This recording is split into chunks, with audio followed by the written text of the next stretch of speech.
up, Access Church? Welcome back to my garage. You're in time for another Bible study. Hey, go grab a pen, some paper, get your Bible, make sure you got your sweet tea, and we're going to get started in Psalms 121.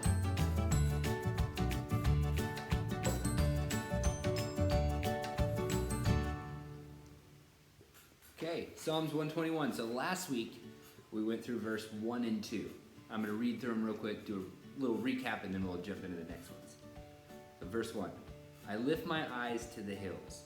From where does my help come?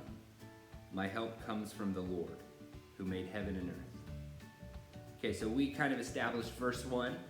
The writer here is looking to the hills, and that is representative of just worldly stuff where people around us who don't walk with God look for their peace and their rest and their fulfillment.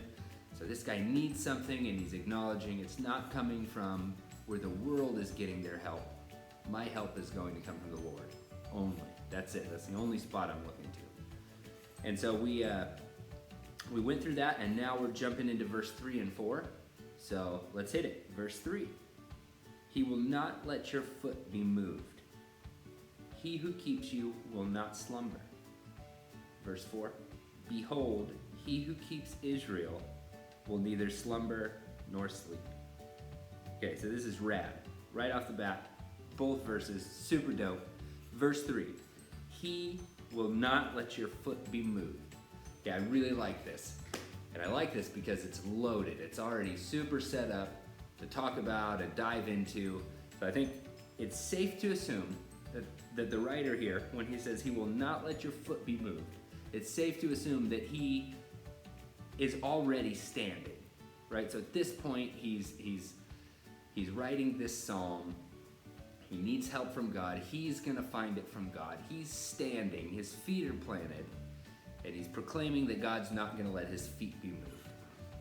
So I'm sure a lot of us are reminded of some verses in the New Testament about standing and standing firm and standing strong and all the things that we're supposed to stand in. And that's exactly what you're supposed to do when you read stuff like this, is look forward to how the older part of the story is connecting to the newer part of the story. And so when I read this, I got really excited, and a bunch of verses came to mind. So I'm gonna kind of talk through a handful of these, and I'll cite the book and the chapter, and you can go read it and find all the little parts for yourself. But when I read this, I was really challenged with, how am I standing and what am I standing in? And so then I started thinking about different ways that I've learned to stand, spiritually speaking. And I was reminded of in 1 Corinthians, there's a bunch. If you go to 1 Corinthians chapter 16, we learn to stand in the gospel. The gospel is the good news about what God's done for us and what Jesus has done for us. The gospel is that God, from a long time ago, has been calling you, saying, hey, I accept you. Hey, come be with me and walk with me and know me, even way before we decided to do that. The good news about Jesus is that when we were at our worst, God was still calling us, saying, hey, come here. I'm accepting you. Come on, let's do this. So that's the gospel. That's the first thing that we stand in, is the fact that God has called us to know him. Then also in that same chapter, we learn to stand in courage and in strength. So that's applicable in so many ways, especially right now. We've got the COVID whatever thing, the virus or the flu. I don't know what it is. It's a million different things. We've got all these sicknesses going around, right? And what do? How do we stand in courage? How do we stand in strength? And so the author here, when he's saying God's not going to let my foot be moved, it's tied into the previous verse where he says, hey, I'm going to find my help from God, not from where the people are looking to in the hills, not from the worldly stuff. I'm going to go to God. I'm going to find my help there, and he's going to help me stand. He's going to help me stand in courage and in strength.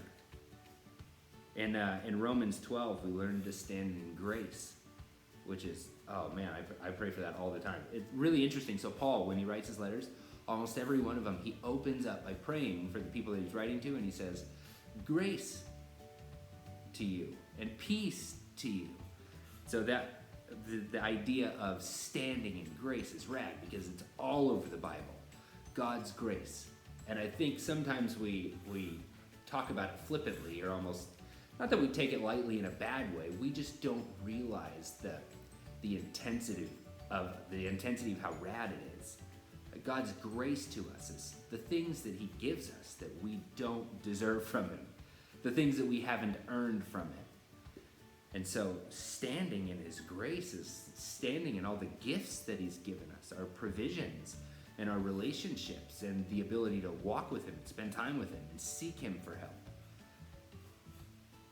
In Galatians, we learn to stand in liberty, which is rad because that's our freedom. The Pharisees always gave Jesus a hard time because they said he was always breaking these little rules. They had hundreds and hundreds, like 613 of these rules they were trying to keep. And Jesus showed us how to stand in liberty by walking with God every day and not getting tripped up on little rules. Not to say that rules are bad and that you shouldn't follow the rules. I'm saying we stand in God's liberty. We're not bound by those things. Most of the rules that we have, we should do because they're good for us. But religious rules that talk about the things that equate to you have to be moral to walk with God, those are the things that we have liberty from. God saves us even when we're immoral. And so we stand in that liberty. Especially if you were a new Christian, like the grace and liberty thing was so important for me when I first started walking with God, because I would go through these seasons where I couldn't feel him, or it was awkward to pray, or reading my Bible was so boring. And just over time, God revealed to me all these little graces that he'd given me, the little gifts and just the kind, sweet parts of my life that I hadn't earned, that God had just, afforded to me for some reason. And that he had done that even when I didn't follow all the religious rules or whatever. He gave me grace and liberty. And so now I stand in those things. And that's what the author is saying to do here. Look to God for your help, and then stand in the way that he's already helped you, and in the confidence that he's going to keep helping you. We also learn in Philemon to stand in unity. In Philippians, we learn to stand in the Lord. And this idea of standing is just everywhere. And so we read this guy talking about, he's not going to let my foot be moved because I'm standing in his help. I'm standing in the Lord. And so what we have to figure out now is how to do that. So part of this Bible study will be an ancillary Bible study where you're going to go read the Bible for yourself. So go to Romans 12, 1 Corinthians 16, 1 Corinthians 1, Galatians, and then just read the whole book of Philippians and see if you can pick out the little bits and pieces and parts about standing. And then ask God to help you stand in those things. Trust him that he's not going to let your foot be moved. That he's the type of help that, as verse 4 says, behold, he who keeps Israel will never slumber nor sleep. So it's such a paradox when God shows us things like this in the Bible, because he's saying, all right, I'm not going to let your foot be moved. Right? I'm going to help you to stand, and then I'm never going to take a break from it. So seek me for help, and then I'm going to give you all the help that you need. And then more, and then more, and then more. And at first, it seems like there's work for us to be like, oh, we have to stand. What kind of work am I doing? But no, it's not necessarily doing work. It's being rooted. It's being planted and standing in God. And then he does the work. He's the one that never slumbers. He's the one that never sleeps. He's the one that makes it happen. I love this too, because up until the end of verse 3, the writer here is talking about him placing his trust in the Lord, him finding his help in the Lord, him being planted, and his foot not being able to be moved because he's planted in the Lord. And then in verse 4, when it says, behold, he who keeps Israel will neither slumber nor sleep. I love this because he's connecting now his personal experience with God to the experience of the whole people of God. Israel, the Hebrews, that was God's people in the Old Testament, you know? And so he's connecting his story with the collective story of all of Israel right here. And it's a beautiful thing because that's what we have to do now.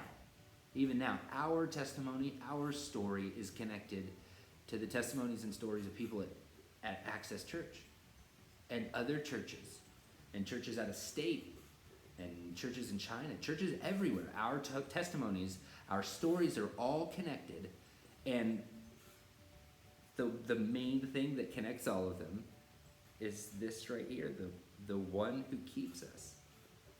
He wakefully watches us and protects us and helps us. He doesn't take a break. He doesn't get tired, which is, I don't know. I've had a lot of seasons in my life where I've tried to pray or I've sought God for some things, and I feel like he's just taking a nap. Or just he's overburdened by me bugging him all the time.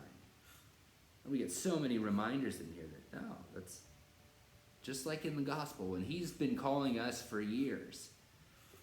He's not tired of us asking for help or leaning into him or pressing into him. He loves it. He wants it. He invites it. He's not going to slumber. He's not going to sleep. He's not going to get tired. He wants you to keep doing it. He wants me to keep doing it. He just keeps inviting and calling us to do that. So we've got verse 1 and 2 and verse 3 and 4 now. And the whole point of all this is that we look to God for help, not worldly things.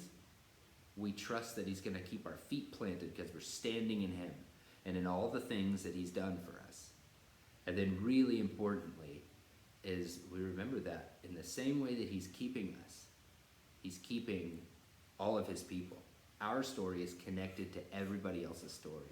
So I hope that will encourage you throughout the next week or so. Try to connect with other people. So either you really need help and you're struggling to find God and get your help from him. Go find somebody who seems to be doing that well and say, hey, help me in seeking God to get help. What are you doing? And then they can encourage you. And if you're somebody that's walking with God and he's your help and you're planted in him and you're standing in him, maybe somebody in your connection group or at work or in your family is struggling at that. Pray for them. Reach out to them. Try to connect your story to theirs. And then we can live out what's happening right here. We search for our help in God and God alone. And then we connect that with the greater body of believers, the rest of God's people. So that's pretty much it for today. Please read through the rest of this chapter. Next week we're going to go through the next few verses. And I hope you guys have a good one. See you later.